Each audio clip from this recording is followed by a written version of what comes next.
Hello, Black Hawk Cougars. Mrs. Sutliff here. Today I'm going to be reading Chapter 16 of Rump, the true story of Rumpelstiltskin.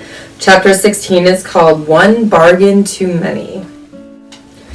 I woke with a start. How long had I slept? Someone was sobbing. Was I too late?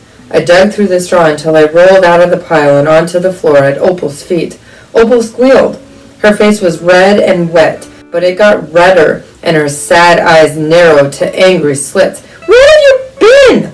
Opal demanded, hands on her hips. Unloading straw? Piles of straw reached nearly to the ceiling. They were stacked right up against the fireplace, where flames snapped precariously. Opal stood between the fireplace and the spinning wheel. Well, just look at this room, she said, as if she were my mother and scolding me for not picking it up. Lots of straw, I said. Exactly. The king has promised to make me queen after this batch, and if you mess it up, you'll be the first person I behead. I was going to say that if I messed it up, she wouldn't be queen to behead anyone, but I was too tired to argue. My only comfort was that if I messed up, Opal and the miller would be punished too. I imagined them both chained in the dungeon. I sagged into the wheel and piled straw on my lap. The window was covered by straw, so I couldn't see if it was still light out or if night had fallen. It had been early morning when I fell asleep, but there was so much straw. No matter what time it was, I needed to work fast. I took a deep breath and twisted the straw into the wheel and pressed my foot on the treadle. All the aches and cramps returned. I spun as fast as I could, and Opal paced in a little circle, rubbing her hands together impatiently. Can't you spin any faster? No. Keep the straw close to you. Don't let it spill. She snatched some of the straw that had fallen from my lap and threw it on my head. Don't you know what will happen if every last bit isn't turned to gold by morning? No wonder my brothers say you're a numbskull. I stopped spinning. Would you like to continue? Opal pressed her lips together and glared. Keep spinning, or else. Or else we were both dead. I worked faster than ever. I piled the straw on top of me and worked the treadle as if I were pumping in order to breathe. Hours passed. My whole body felt like one big cramp from sitting at odd angles and spinning for so long. Despite the growing pile of gold, the straw loomed over me like a beast prepared to swallow me whole. I worked faster. Soon I could see the tapestries on the walls, then the windows. It was dark out, which meant there was still time. The sky began to lighten as I was coming close to finishing. The walls were now stacked with skeins of gold. I kept an open space between me and the window so I could leave. I just hoped these walls were as easy to climb as the other tower. Only a few handfuls of straw remained at my feet. Opal had fallen asleep by the fire, her head resting on the pile of gold. A string of slobber hung from her mouth. The fingers of one hand were clasped around a finger on her other hand, as if she were missing something there. Her ring. I stopped spinning. I hadn't made Opal give me something. I had been so concerned with getting the spinning done in time that I forgot to ask. I had spun the gold, but what would happen if we didn't bargain? Would it turn back to straw? Would someone get hurt? Maybe I wouldn't be able to leave the castle. Opal, I whispered loudly. Opal, wake up. Huh? She sat up. Her face had big red marks on one side from the way she'd slept on the gold. Her hair was pushed up and ratted all funny. She smacked her lips and wiped the slobber from her mouth. Are you done yet? She yawned. Almost, but you forgot to give me something. You never asked, she said with an innocent smile. Well, I'm asking now. What will you give me? Nothing, she said haughtily, like she already thought herself a queen. You've almost finished spinning, and I have nothing left to give. I already gave you my two most valuable possessions. She still rubbed at her ring finger. Well, I said, spinning the last of the straw, I can't let you have the gold unless you give me something. In fact, I can't even leave here until you give me something. Won't it be a surprise when the king comes in and finds me here, sitting at the spinning wheel?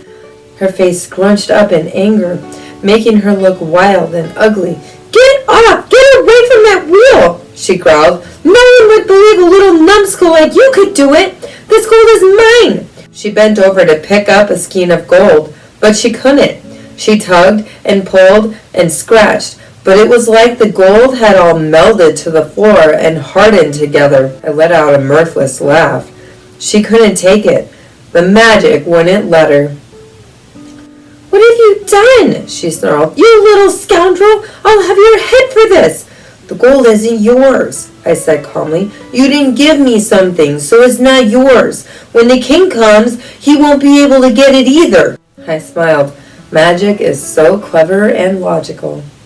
The wild look fell from Opal's face. She seemed to shrivel, and her tongue flicked out and wound around and around.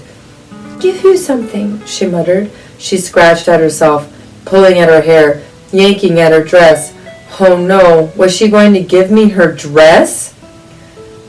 You don't have to give me a thing," I said desperately. "You could make me a promise to give me something later." I had no idea if that would work, but Opal was making me nervous, and suddenly the witch's warning was echoing in my brain. Strange promises can come out of the desperate. "Promise you something?" she thought out loud. "Well, I'll be queen. I suppose I'll be able to give you most anything. But I can't give you gold. No, the king, my future husband, won't allow that. But what can I be sure I can give you? I don't know what my possessions will be." I was getting impatient. The sun was spilling over the stables now. "Just promise me something. You can give me anything. Anything you know is yours. I'm not asking for your firstborn child." "My child? You want a child? No, that's not what Of course! You will probably never be able to have any of your own, and I might have more than I can care for." She was rambling to herself now. "My mother had 10 children, and her mother had a dozen. I'm sure I shall be the same. What is wrong with giving one to someone who shall have none? Or if I never have one, I won't have to give it away. What harm is it to promise something that may never be?" "Opal." There were footsteps coming up the tower. I wanted to tell her it didn't need to be a baby. It could be a biscuit. It could be an apple. It could be her dress. But my tongue became a rock in my mouth. "Just give me something. What will you give me?" I said. The footsteps came closer, and Opal tensed. "Get out! Get out! You cannot be here when he comes." She pushed me toward the window. "What will you give me? You can't take the gold until you give me something." I teetered on the windowsill. Opal looked back at the door and at the gold all around her. Keys jingled in the lock. "Opal! I'll give you my firstborn child, I promise." She snatched a skein of gold and held it to her chest. She smiled triumphantly at me and stroked the gold as if it were a furry pet. The door swung open. I fell out the window. That moment would have been a good time to have a pile of straw beneath me, but for all the straw I had dealt with in my life, there was not even a tiny bit when I needed it most. I hit the ground, bounced and rolled, and finally came to rest against a thorny shrub. "Ow!" I croaked and squeezed my eyes shut. Pain spread all over me and on me and in me. Thorn pricks and bruises and cuts and ow! It hurt to breathe. I think I broke my ribs and possibly my arm. I wasn't sure I could even feel my legs. A flurry of movement and noise surrounded me, but everything was blurred and spinning. "What's that? He just fell from that tower. Is he dead?" "He's alive, I think." Someone bent over me. "Are you alive?" "I'm alive," I said breathlessly, "and I'm going to have a baby." "What did he just say?" "Something about a baby?" "A baby," I said, and then I blacked out.